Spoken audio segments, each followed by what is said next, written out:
Think and Grow Rich by Napoleon Hill. And here's chapter 1 named Desire, starting point of all achievements.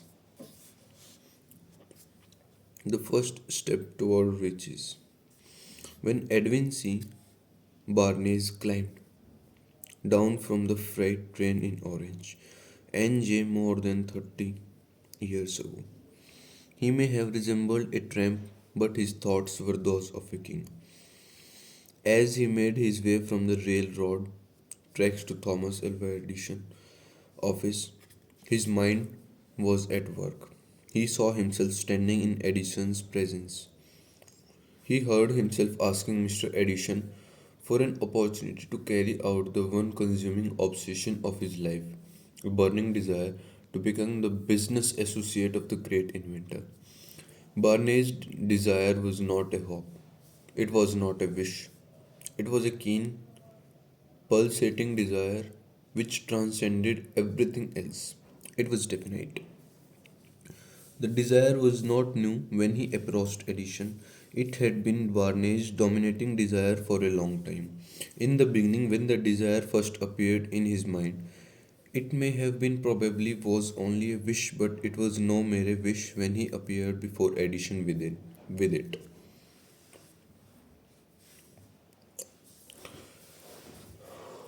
A few years later, Edwin C. Barnes again stood before Edison in the same office where he first met the inventor. This time, this time, his desire had been translated into reality. He was in business with Edison. The dominating dream of his life had become a reality. Today, people who know Barnes envy him because of the break life yielded him. They see him in the days of his triumph without taking the trouble to investigate the cause of his success. Barnes succeeded because he chose a definite goal, placed all his energy, all his willpower, all his effort, everything back of that goal. Wait, I want to highlight this. Where is my highlighter?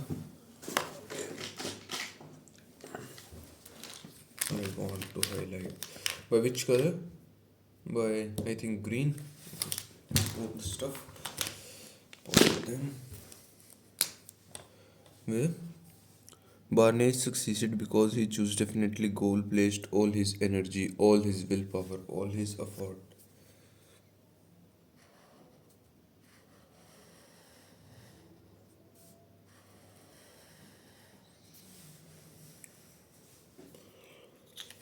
He did not become the partner of Edison the day he arrived. He was content to start in the most manual work, as it provided an opportunity to take even one step toward his cherished goal. 5 years passed before the chance he had been seeking made its appearance. During all those years, not one ray of hope, not one promise of attainment of his desire had been held out to him. To everyone except himself, he appeared only another cog in the Edison business wheel, but in his own mind. He was the partner of Edison every minute of the time, from the very day that he first went to work there. To work there. It is a remarkable illustration of the power of a definite desire. Barnes won his goal because he wanted to be a business associate of Mr. Edison more than he wanted anything else. He created a plan by which to attain that purpose, but he burned all bridges behind him. He stood by his desire until it became the dominating obsession of his life, and finally, a fact. When he went to Orange, he did not say to himself, I will try to induce Edison to give me a job of some sort, he said.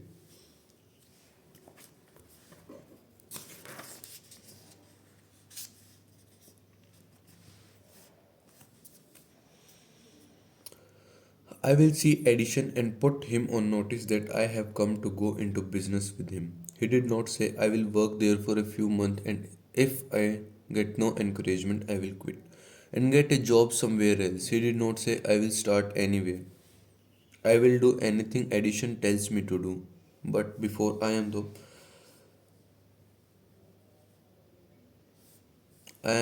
will be his associate.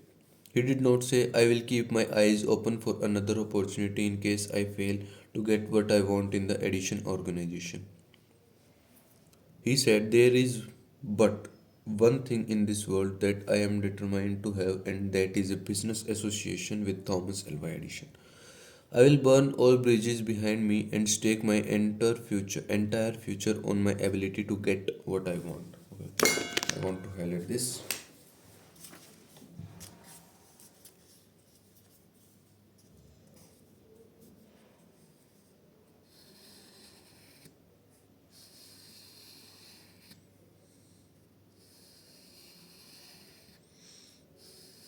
I will burn all bridges behind me and stake my entire future on my ability to get what I want. He let himself no possible way of retreat. He had to win or perish. He had to win or die or get destroyed. Okay. That is all there is to the Barnage story of success. A long while ago, a great warrior faced a situation which made it necessary for him to make a decision which insecured his success on the battlefield. He was about to send his armies against a powerful foe. Whose men outnumbered his own. He loaded his soldiers into boats, sailed to the enemy's country, unloaded soldiers and equipments, then gave the order to burn the ship that had carried them. Oh? Addressing his men before the first battle, he said, you see the boats going up in smoke. That means that we cannot leave these shores alive unless we win. We now have no choice. We win or we perish. They won. Oh.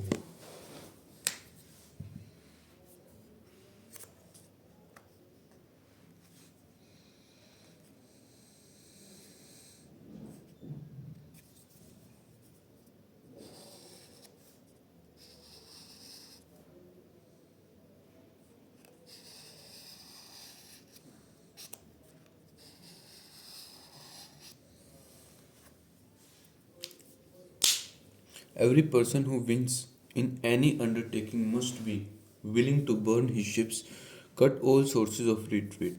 Only by so doing, only by so doing, wait, only by,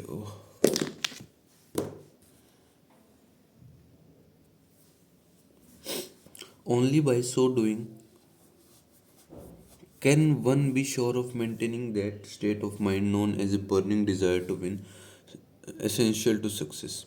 The morning after the Great Chicago Fire, a group of merchants stood on the State Street, looking at the smoking remains of what had been their stores. They went into a conference to decide if they would try to rebuild or leave Chicago and start over in a more promising section of the country. They reached a decision, all except one, to leave Chicago. The merchant who decided to stay and rebuild pointed at a finger at the remains of his store and said, gentlemen, on that very spot I will build the world's greatest store, no matter how many times it may burn down. That was more than 50 years ago. The store was built. It stands there. Wait, the store was built. It stands there today. A towering monument to the power of that state of mind known as a burning desire. The easy thing for Marshall Field to have done would have been exactly what his fellow merchant did. When the going was hard and the future looked dismal, they pulled up and went where the going seemed easier.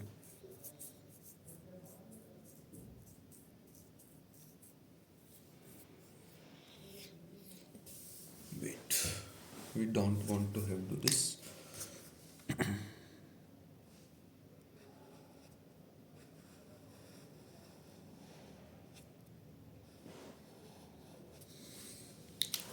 Don't do this.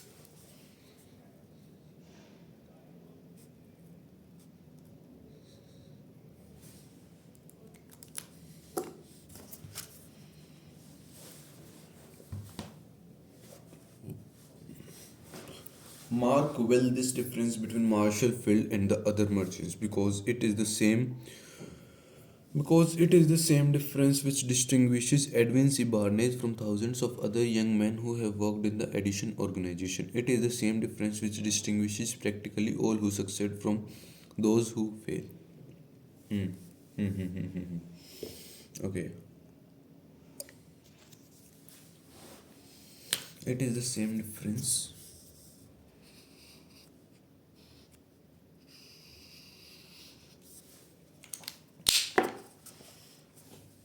It is the same difference which distinguishes practically all who succeed from those who fail. Every human being who reaches the age of understanding of the purpose of money wishes for it. Wishing will not bring riches, but desiring riches with a state of mind that becomes an obsession, then planning definite ways and means to acquire. Means to acquire riches and backing those plans with persistence which does not recognize failure will bring riches. The method by which desire for riches can be transmuted into its financial equivalent consists of six definite practical steps. First, fix in your mind the exact amount of money you desire. It is not sufficient merely to say I want plenty of money. Be definite as to the amount. There is a psychological reason for definiteness which will be described in a subsequent chapter. Second, determine exactly what you intend to give in return for the money you desire. There is no such reality as something for nothing. Third, establish a definite date when you intend to possess the money you desire. Fourth, create a definite plan for carrying out your desire and begin at once, whether you are ready or not to put this plan into action. Fifth, write out a clear, concise statement of the amount of money you intend to acquire. Name the time limit for its acquisition. State what you intend to give in return for the money and describe clearly the plan through which you intend to accumulate it. Sixth, read your return statement aloud twice daily, once just before retiring at night and once after arising in the morning. As you read, see, and feel and believe yourself already in possession of the money, it is important that you follow the instructions described in these six steps. It is especially important that you observe and follow the instructions in the sixth paragraph. You may complain that it is impossible for you to see yourself in possession of money before you actually have it. Here is where a burning desire will come to your aid. If you truly desire money so keenly that your desire is an obsession, you will have no difficulty in convincing yourself that you will acquire it. The object is to want money and to become so determined to have it that you convince yourself you will have it. Object is to want money and to become so determined to have it that you convince yourself you will have it. Okay. Only those who become money conscious ever accumulate great riches. Money consciousness means that the mind has become so thoroughly saturated with the desire for money that one can see one's self already in possession of it. To the uninitiated who has not been schooled in the working principles of the human mind, these instructions may appear impractical. It may be helpful to all who fail to recognize the soundness of six steps to know that the information they convey was received from Andrew Carnegie, who began as an ordinary laborer in the steel mills but managed, despite his humble beginning, to make these principles yield him a fortune of considerability, more than $100 million. It may be of further help to know that the six steps here recommended were carefully scrutinized by the late Thomas Alva, Thomas Alva Edison, who placed his stamp of approval upon them as being not only the steps essential for the accumulation of money but necessary for the attainment of any definite goal. The steps call for no hard labor. They call for no sacrifice. They do not require one to become ridiculous or credulous.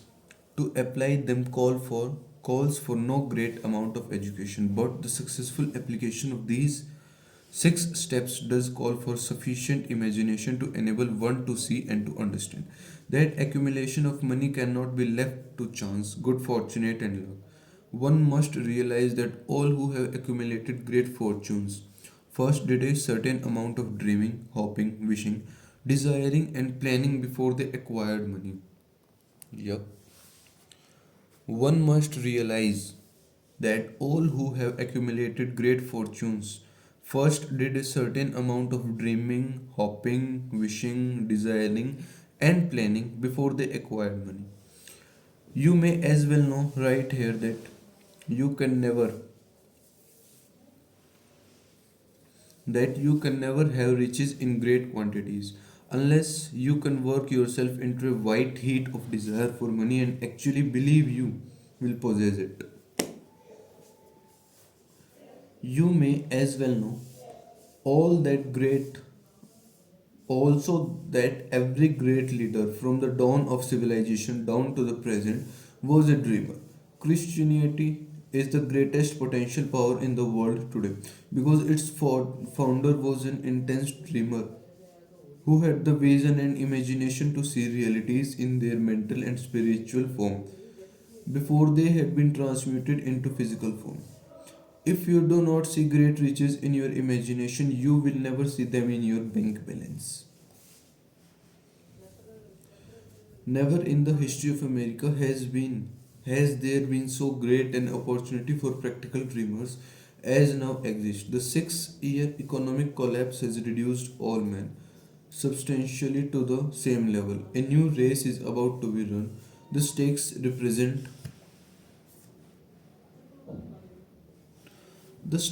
represent huge fortunes which will be accumulated within the next 10 years. The rules of the race have changed because we now live in a changed world that definitely favors the masses, those who had but little or no opportunity to win under the conditions existing during the Depression, when fear paralyzed growth and development. We who are in this race for riches should be encouraged to know that this changed world in which we live, is demanding new ideas, new ways of doing things, new leaders, new inventions, new methods of teaching, new methods of marketing, new books, new literature, new future for the radio, new ideas for moving pictures. Back of all this demand for new and better things, there is one quality which one must possess to win, and that is definiteness of purpose, the knowledge of what one wants, and a burning desire to possess it. The business depression marked the death of one age and the birth of another. This changed world require practical dreamers who can and will put their dreams into action. World requires practical dreamers who can and will put their dreams into action. The practical dreamers have always been and always will be the pattern makers of civilization. We who desire to accumulate riches should remember the real leaders of the world always have been men who harnessed and put into practical use the intangible, unseen forces of unborn opportunity and have converted those forces or impulses of thought into skyscrapers, cities, factories, airplanes, automobiles, and every form of convenience that makes life more pleasant. Tolerance and an open mind are practical necessities of the dreamer of today. Those who are afraid of new ideas are doomed before they start. Wait. Oh, 46, 28.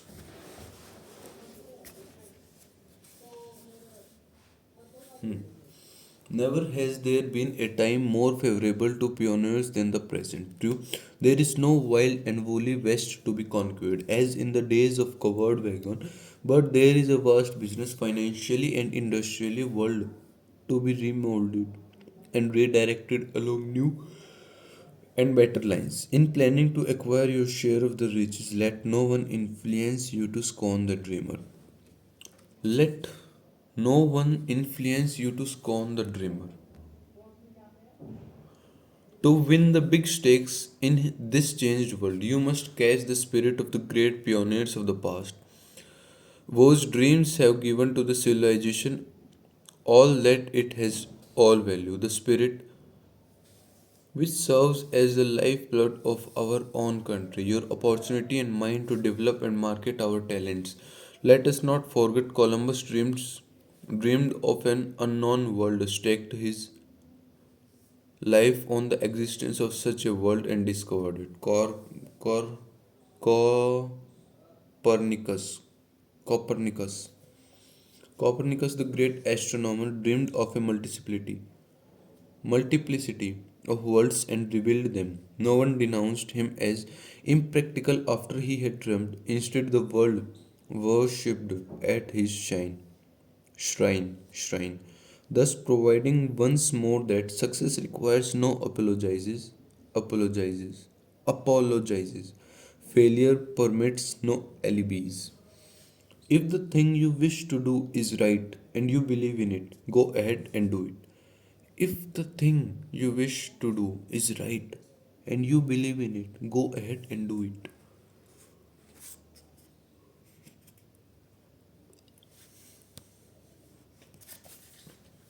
Put your dream across and never mind what they say. If you meet with temporary defeat, they perhaps do not know that every failure brings with it the seed of an equivalent success. Every failure brings with it the seed of an equivalent success. Henry Ford, poor and uneducated, dreamed of a horseless carriage, went to work with what tools he possessed without waiting for opportunity to favor him, and now evidence of his dreams belt the entire earth. He has put more wheels into operation than any man who ever lived, because he was not afraid to back his dreams. Thomas Edison dreamed of a lamp that could be operated by electricity. Begin where he stand to put his dreams into action, and despite more than 10,000 failure, he stood by that dream until he made it a physical reality. Practical dreamers do not quit. Practical dreamers do not quit. Practical dreamers do not quit.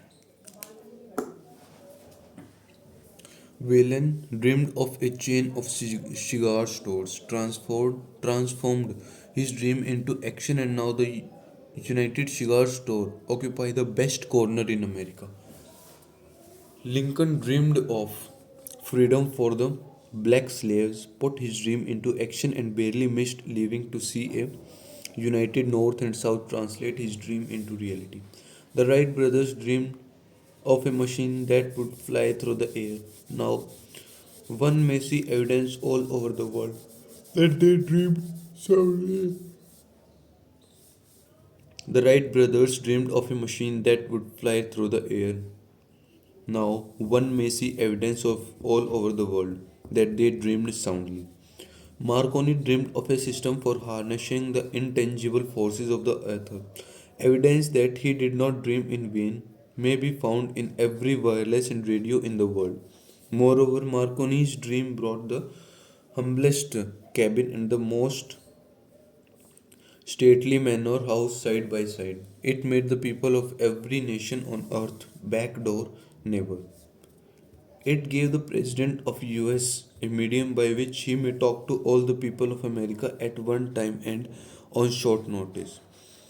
It may interest you to know that Marconi's friend had him taken into custody and examined in a psychopathic hospital when he announced he had discovered a principle through which he could send messages through the air without the aid of wires or other direct physical means of communication. The dreamers of today fare better.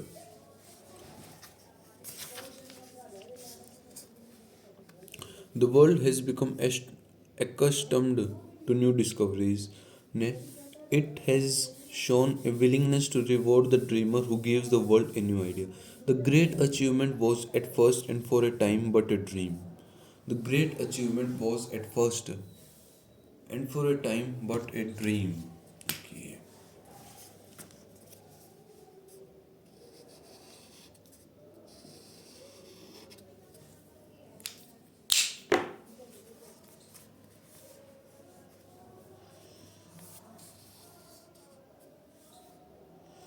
The oak sleeps in the acorn, the bird waits in the egg, and in the highest vision of soul, a walking angel stirs.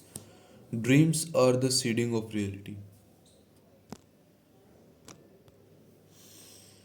Awake, arise, and assert yourself, you dreamers of the world. Your star is now in the ascendancy. Ascendancy. The World Depression brought the opportunity you have been waiting for. It taught people humility, tolerance, and open-mindedness. The world is filled with an abundance of opportunity which the dreamers of the past never knew. A burning desire to be and to do is the starting point from which the dreamer must take off. Dreams are not born of indifference, laziness, and lack of ambition. The world no longer scoffs at the dreamer, nor calls him impractical. If you think it does, take a trip to Tennessee and witness what a dreamer president has done in the way of harnessing and using the great water power of America. A score of years ago, such a dream would have seemed like madness. You have been disappointed, you have undergone defeat during the Depression. You have felt the great hurt within you, crushed until it bled. Take courage, for these experiences have tempered the spiritual metal of which you are made. They are assets of incomparable value. Remember too that all who succeeded in life get off to a bad start and pass through many heartbreaking struggles before they arrive. Remember too that all who succeed in life get off to a bad start and pass through many heartbreaking struggles before they arrive. Remember too that all who succeed in life get off to a bad start and pass through many heartbreaking struggles before they arrive. The turning point in the lives of those who succeed usually comes at the moment of some crisis through which they are introduced to their other selves. Johann Bunyan, Bunyan wrote the Pilgrim's Progress, which is among the finest of all English literature, after he had been confined in prison and sorely punished because of his views on the subject of religion. O. Henry discovered the genius which slept within his brain after he had met with great misfortune and was confined in a prison cell in Columbus, Ohio, being forced through misfortune to become acquainted with his other self and to use his imagination. He discovered himself to be a great author instead of a miserable criminal and outcast. Strange and varied are the ways of life, and stranger still are the ways of infinite intelligence, through which men are sometimes forced to undergo all sorts of punishment before discovering their own brains and their own capacity to create useful ideas through imagination. Edison, the world's greatest inventor and scientist, was a tramp telegraph operator. He failed innumerable times before he was driven finally to the discovery of the genius which slept within his brain. Charles Dickens began by pasting labels on blacking pots. The tragedy of his first love penetrated the depth of his soul and converted him into one of the world's truly great authors. That tragedy produced first David Copperfield, then a succession of other works that made this a richer and better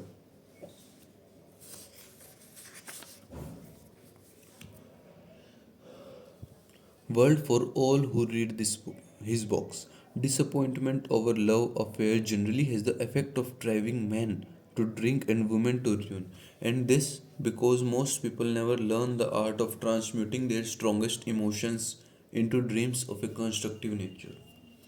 Helen Keller became deaf, dumb, and blind shortly after birth, despite her greatest misfortune. She has written her name indelibly in the pages of the history of the great. Her entire life has served as evidence that no one ever is defeated until defeat has been accepted as a reality. No one ever is defeated until defeat has been accepted as a reality. Yeah. Let's take a short break of this. I want to do this white complete. Not one layer, but the upper layer, only upper layer. Okay, one two three four, four और living, एक दो तीन चार, ये रहे। ठीक है, ऐसे का ऐसा, और ये रहा, ये लाना है अपने को इधर, ऐसा ऐसा, डन। दो रह गए, ऐसा, डन। ओह फक, एक और रह गया। It's pretty simple, and here's our break end because we have done this. Let's do one more. Let's take this green one. No, take orange, orange, orange, orange, orange, orange लिया।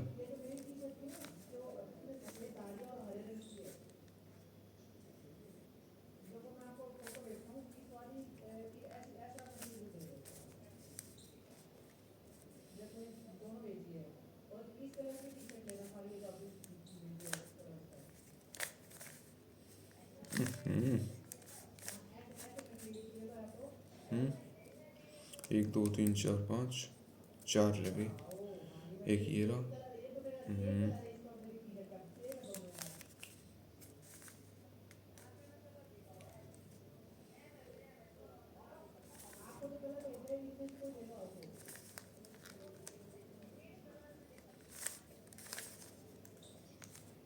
हम्म, कहाँ, ये रहे दो।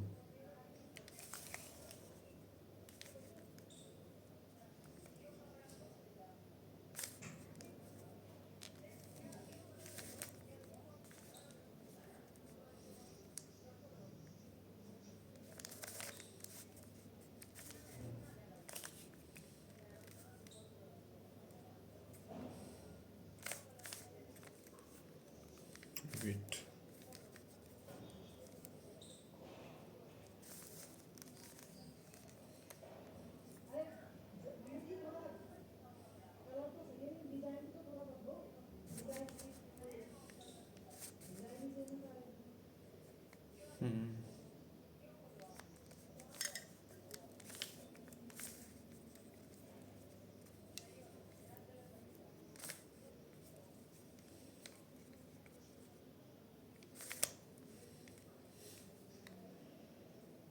मैं अभी सीख रहा हूँ, मेरे को ज़्यादा आता नहीं है, बट जल्दी ही ट्राई करूँगा सीखने की, ताकि मैं जल्दी जल्दी ब्रेक, ज़्यादा बड़ा ब्रेक ना लूँ। तो अभी दो ये रहे, तीन, चौथा ये रहा। ऐसे किया, ऐसे और ऐसे, डन। दो इधर, ये ग्रीन है ना, ये ऑरेंज, ये वाला ऑरेंज अपने को यहाँ लेके जाना है, तो ऐसे किया, ऐसे, ये तो मिस्टेक हो गई, ये वाला।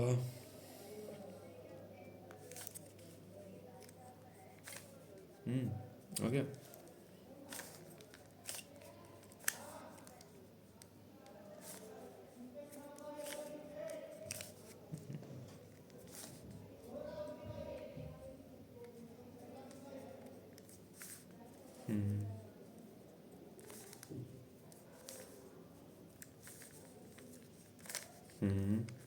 बढ़िया।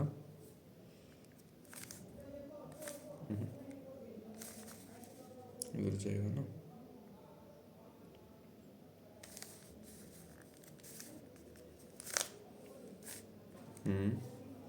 दो रह गए, ये रहा। Okay,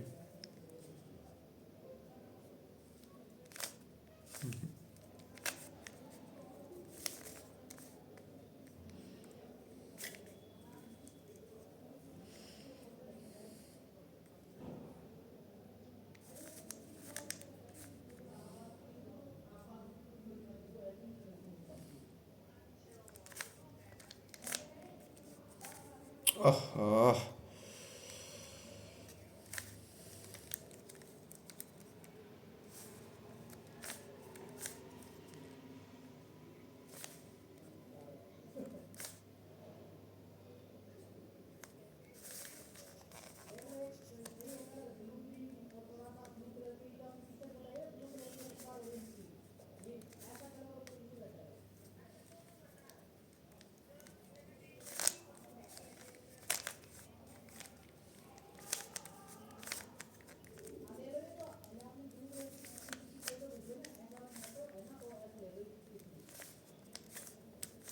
ah, done, done. Thank you, thank you, thank you. It takes me more than 5 minutes, but I have done more than 6 minutes, but I have done it. पहले किया था वाइट, अब किया है ऑरेंज। मतलब मेरे को एक अपर अपर एक लेयर नहीं ना, लेयर नहीं, अपर लेयर बनानी आती है। डन। अब अपना चैप्टर कंटिन्यू करते हैं। कहाँ थे? No one ever is defeated until defeat has been accepted as a reality. Robert Burns was an illiterate country lad. He was cursed by poverty and grew up to be a drunkard in the bargain. The world has made was made better for his having lived, because he clothed beautiful thoughts in poetry and thereby plucked a thorn and planted a rose in its place. Booker T. Washington was born in slavery, handicapped by race and color. Because he was tolerant, had an open mind at all time on all subjects, and was a dreamer, he left his impress for good on an entire race. Beethoven was deaf, Milton was blind, but their names would last as long as time endures, because they dreamed and translated their dreams into organized thoughts. Before passing to the next chapter, kindle anew in your mind the fire of hope, faith, courage, and tolerance. If you have these states of mind, and a working knowledge of the principles described, all else that you need will come to you when you are ready for it. Let Emerson state the thought in these words: every proverb, every book, every byword that belongs to thee for aid and comfort shall surely come home through open or open or winding passages. Every friend, warm not thy faintest will, but the great and tender soul in thee cravest, shall lock thee in his embrace. There is a difference between wishing for a thing and being ready to receive it. No one is ready for a thing until he believes he can acquire it. State of mind must be belief, not mere hope or wish.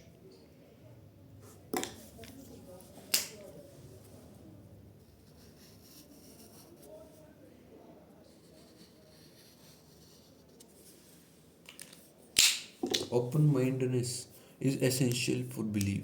Closed minds do not inspire faith, courage, and belief. Remember, no more effort is required to aim high in life, to demand abundance and prosperity, than is required to accept misery and poverty. A great poet has correctly stated this universal truth through these lines: I bargained with life for a penny, and life would pay no more.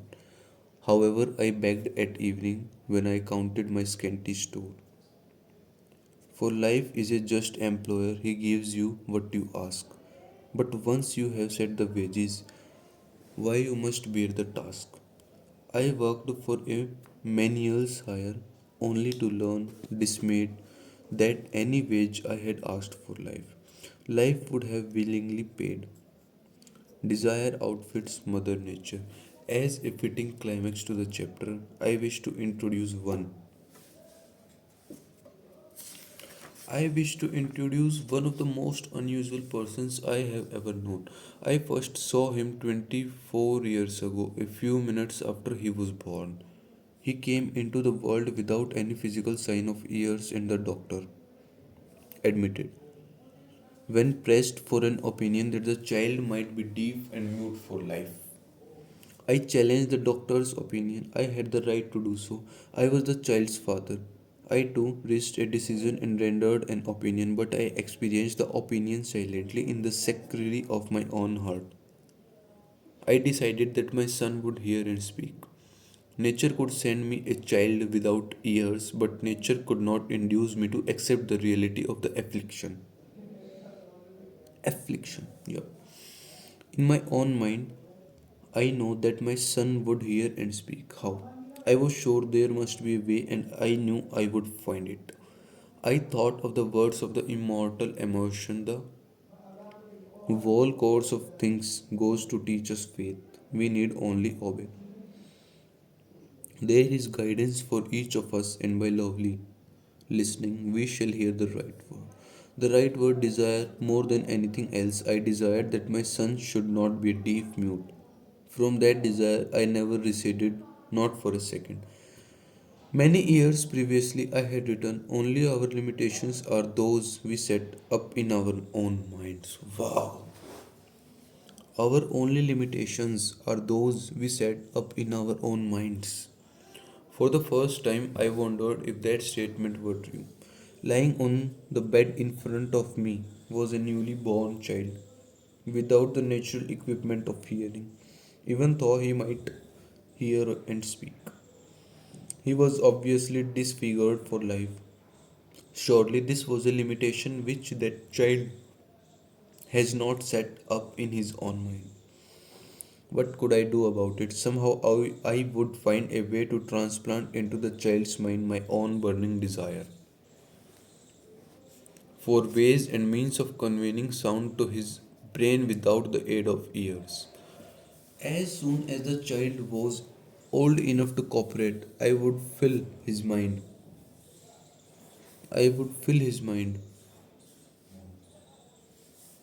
so completely with a burning desire to hear that nature would, by methods of her own, translate it into physical reality. All this thinking took place in my own mind, but I spoke of it to no one. Every day I renewed the pledge I had made to myself not to accept a deaf mute for a son. As he grew older and began to take notice of things around him, we observed that he had a slight degree of hearing. When he reached the age when children usually begin talking, he made no attempt to speak, but we could tell by his action that he could hear certain sounds slightly. That was all I wanted to know. I was convinced that if he could hear even slightly, he might develop still greater hearing capacity. Then something happened which gave me hope. It came from an entirely unexpected source.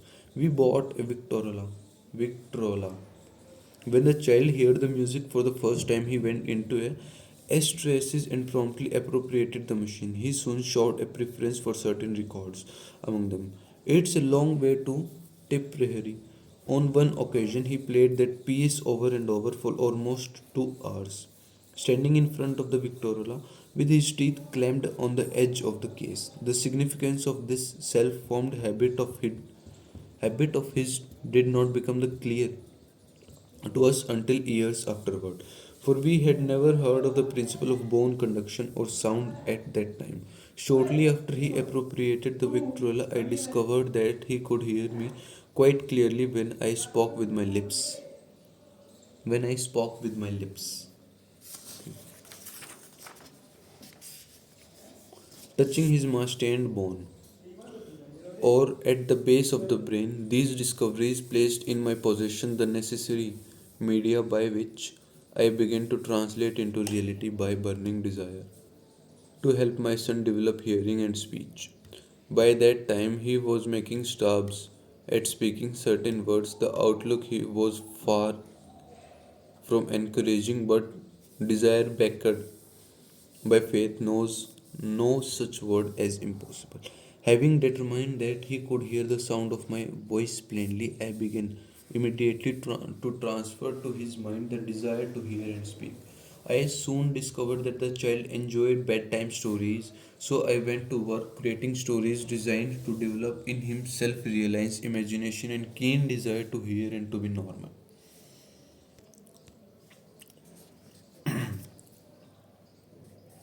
There was one story in particular which I emphasized by giving it some new and dramatic coloring each time it was told. It was designed to plant in his mind the thought that his affliction was not a liability, but an asset of great value, despite the fact that all the philosophy I had examined clearly indicated that every adversity brings with it the seed of an equivalent advantage. I must confess that I had not the slightest idea how this affliction could ever become an asset. However, I continued my practice of prepping that philosophy in bedtime stories, hoping the time would come when he would find some plan by which his handicap could be made to serve some useful purpose. Reason told me plainly that there was an adequate compensation for the lack of ears and natural hearing equipment. Desire backed by faith pushed reason aside and inspired me to carry on. As I analyze the experience in retrospect, I can see now that my son's faith in me had much to do with the astounding, astounding results. He did not question anything I told him. I sold him the idea that he had a distinct advantage over his older brother and that this advantage would reflect itself in many ways. For example, the teachers in school would observe that he had no ears, and because of this, they would show him special attention and treat him with extraordinary kindness. They always did. His mother saw to that by visiting the teachers and arranging with them to give the child the extra attention necessary. I sold him the idea to that when he became old enough to sell newspaper, his older brother had already become a newspaper merchant. He would have a big advantage over his brother for the reason that people would pay him extra money for his wares because they could see that he was a bright, industrious boy despite the fact he had no ears. He could notice that gradually the child's hearing was improving. Moreover, he had not the slightest tendency to be self conscious because of his affliction when he was about 7. He showed the first evidence that our method of servicing his mind was bearing fruit. For several months, he begged for the privilege of selling newspaper, but his mother would not give her consent. She was afraid that his deafness made it unsafe for him to go on the street alone. Finally, he took matter in his own hand one afternoon when he was left at home with the servants. He climbed through the kitchen window, shone to the ground, and set out on his own. He borrowed 6 cents in the capital from the neighborhood shoemaker, invested it in papers, sold out, reinvested, and kept repeating until late in the evening. After balancing his accounts and paying back the 6 cents he had borrowed from his banker, he had a net profit of 42 cents. When we got home that night, we found him in bed asleep, with the money tightly clenched in his hand. 42 cents on the first day of his business. 42 cents from 6 cents. This is a great deal. Yup.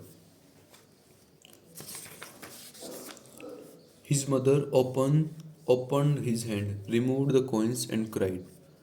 Of all things, crying over her son's first victory seemed so inappropriate. My reaction was the reverse. I laughed heartily, for I knew that my endeavor to plant in the child's mind an attitude of faith in himself that had been successful.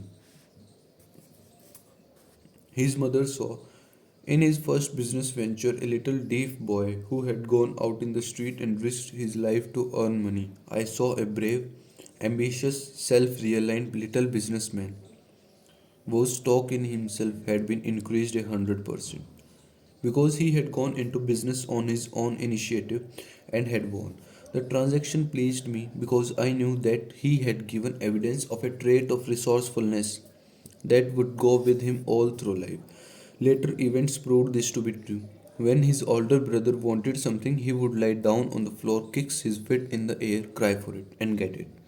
When the little deaf boy wanted something, he would plan a way to earn the money, then buy it for himself. He still follows that plan. Truly, my own son has taught me that handicaps can be converted into stepping stones on which one may climb toward some worthy goal unless They are accepted as obstacles and used as allies. The little deaf boy went through the grades, high school, and college without being able to hear his teachers, excepting when they shouted loudly at close range. He did not go to a school for the deaf. We would not permit him to learn the sign language. We were determined that he should live a normal life and associate with normal children, and we stood by that decision, although it cost us many heated debates with school officials.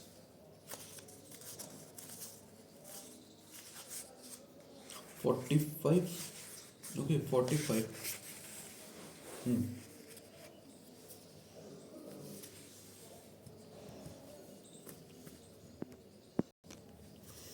While he was in high school, he tried an electrical hearing aid, but it was of no value to him. We believed it to a condition that was disclosed when the child was 6 by Dr. J.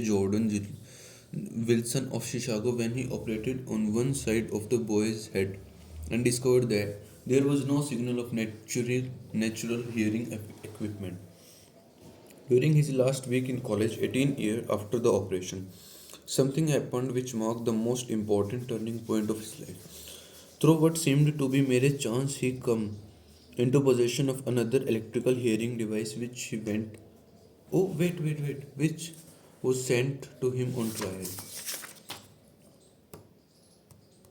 The desire is second chapter, not first. Total chapters are 15. Okay. First chapter is introduction, no desire. Fuck. During his last week in college, 18 years after the operation, something happened which marked the most important turning point of his life. Through what seemed to be mere chance, he came into possession of another electrical hearing device which was sent to him on trial. He was slow about testing it due to his disappointment with a similar device.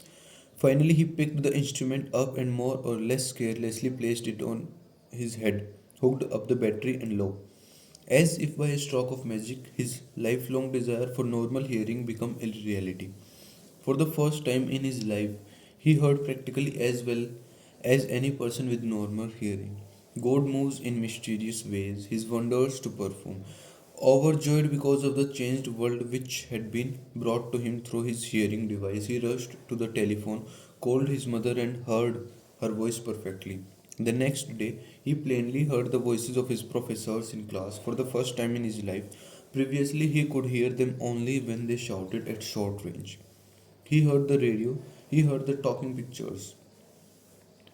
For the first time in his life, he could converse freely with other people without the necessity of their having to speak loudly.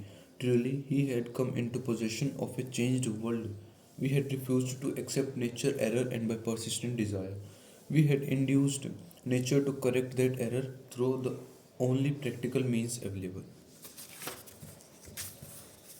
Desire had commenced to pay dividends, but the victory was not yet complete.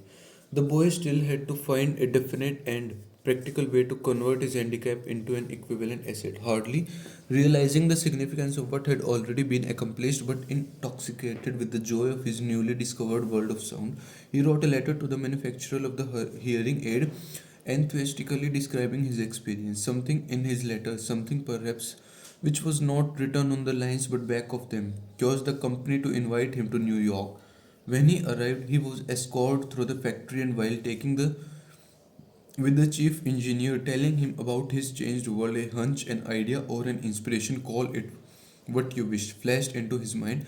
It was the impulse of thought which converted his affliction into an asset destined to pay dividends in both money and happiness to thousands for all time to come. The sum and substance of that impulse of thought was this. It occurred to him that he might be of help to the millions of deafened people who go through life without the benefit of hearing devices. If he could find a way to tell them the story of his changed world, then and there he reached a decision to devote the remainder of his life to rendering useful services to the hard of hearing. For an entire month he carried on an intensive research during which he analyzed the entire marketing system of the manufacturer of hearing device and created ways and means of communicating with the hard of hearing all over the world of the world for the purpose of sharing with them his newly discovered changed world. When this was done, he put in writing a 2-year plan based upon his finding. When he presented the plan to the company, he was intentionally given a position for the purpose of carrying out his ambition.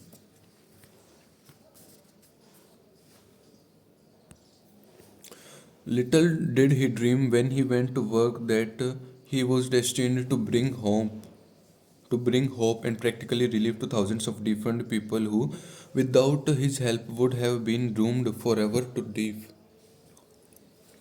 mutism. Shortly after he became associated with the manufacturer of his hearing aid, he invited me to attend a class conducted by his company for the purpose of teaching deaf mutes to hear and to speak. I had never heard of such a form of education, therefore, I visited the class, skeptical but hopeful that my time would not be entirely wasted. Here I saw a demonstration which gave me a greatly enlarged vision of what I had done to arouse and keep alive in my son's mind the desire for normal hearing. I saw deaf mutes actually being taught to hear and to speak through application of the self same principle I had used for more than 20 years previously in saving my son from deaf mutism. Through some strange turn of the wheel of fate, my son Blair and I have been destined to aid in correcting deaf Muslims for those as yet unborn. Because we are the only living human beings, as far as I know, who have established definitely the fact that deaf mutism can be corrected to the extent of restoring to normal life those who suffer with the affliction. It has been done for once. It will be done for others. There is no doubt in my mind that Blair would have been a deaf mute all his life. In his mother, and I had not managed to shape his mind as we did. The doctor who attended as at his birth told us confidentially the child might never hear or speak. A few weeks ago, Dr. Irving Warnes, a noted specialist on such cases, examined Blair very thoroughly. He was astounded when he learned how well my son now hears and speaks, and said his examination indicated that theoretically the boy should not be able to hear at all, but the lad does hear. Despite the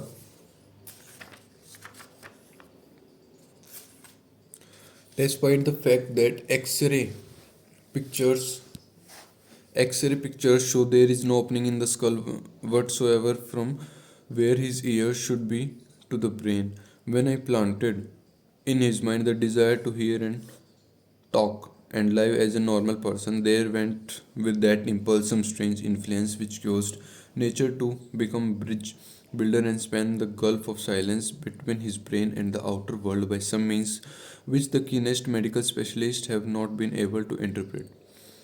It would be scarcely for me to even conjecture as to how nature performed this miracle. It would be unforgivable if I neglected to tell the world as much as I know of the humble part one assumed in the strange experience. It is my duty and a privilege to say, I believe, and not without reason, that nothing is impossible to the person who backs desire with enduring faith. Verily, a burning desire has devious ways of transmitting itself into its physical equivalent. Blair desired normal hearing, now he has it. He was born with a handicap which might easily have sent one with a less defined desire to the street with a bundle of pencils and a tin cup. That handicap now promises to serve as the medium by which he will render useful services to many millions of hard of hearing, also to give him useful employment and adequate financial compensation the remainder of his life.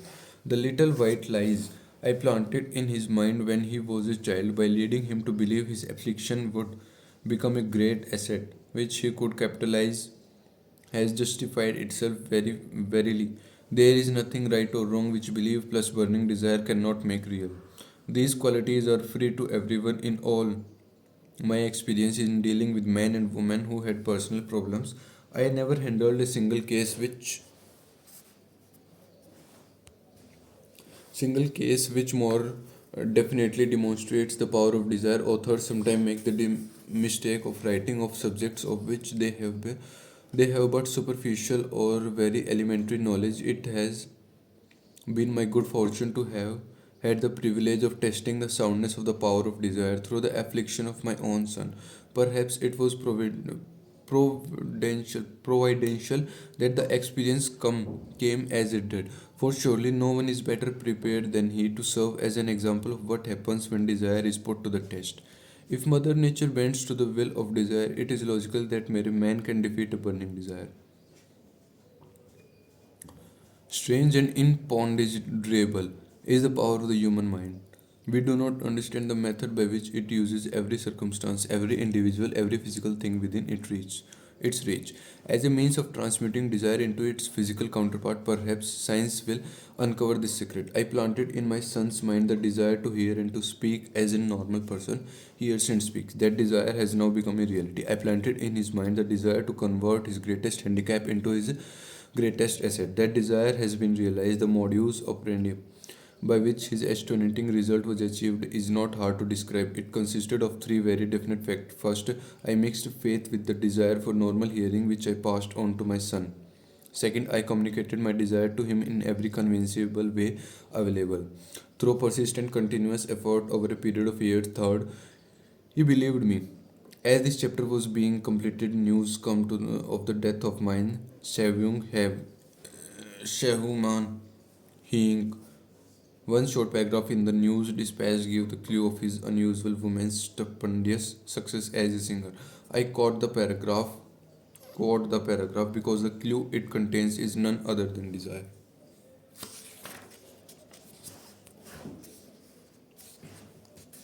Early in her career, MME Shehuman He Inc. visited the director of the Vienna Court Opera to have him test her voice, but he did not test it. After taking one look at the awkward and poorly dressed girl, he exclaimed none too gently, with such a face and with no personality at all.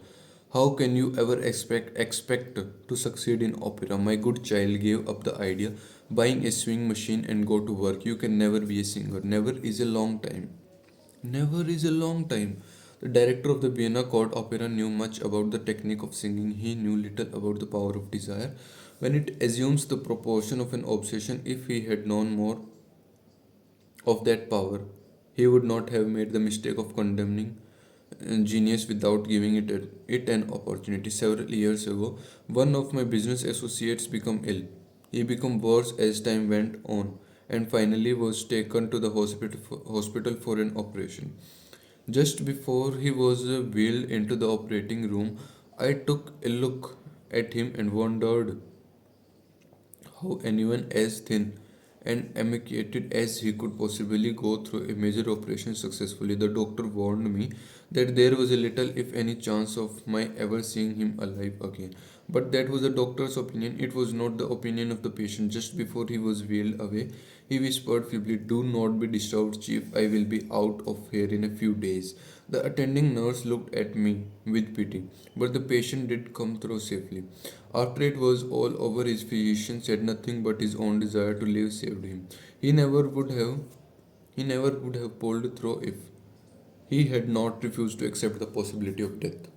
I believe in the power of desire, backed by faith, because I have seen this power lift men from lowly beginnings to places of power and wealth.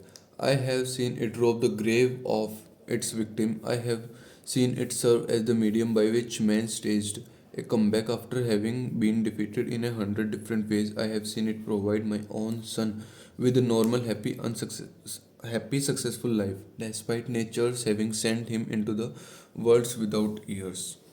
How can one harness and the use of power? Use the power of desire. This has been answered through this and the subsequent chapters of this book. This message is going out to the world at the end of the longest and perhaps the most devastating depression America has ever known. It is reasonable to presume that the message may come to the attention of many who have been wounded by the depression, those who have lost their fortunes, others who have lost their positions, and great numbers who must reorganize their plans and stage a comeback. To all these, I wish to convey the thought that all achievement, no matter what may be its nature, Or maybe its purpose must begin with an intense burning desire for something definite, through some strange and powerful principle of mental chemistry, which she has never divulged. Nature wrapped up in the impulse of strong desire, that something which recognize no such word as impossible and accept no such reality as failure. Here, chapter 1 named Desire completed, and chapter 2 name is Faith. We will do it in our next video. Okay, thank you. Love you all.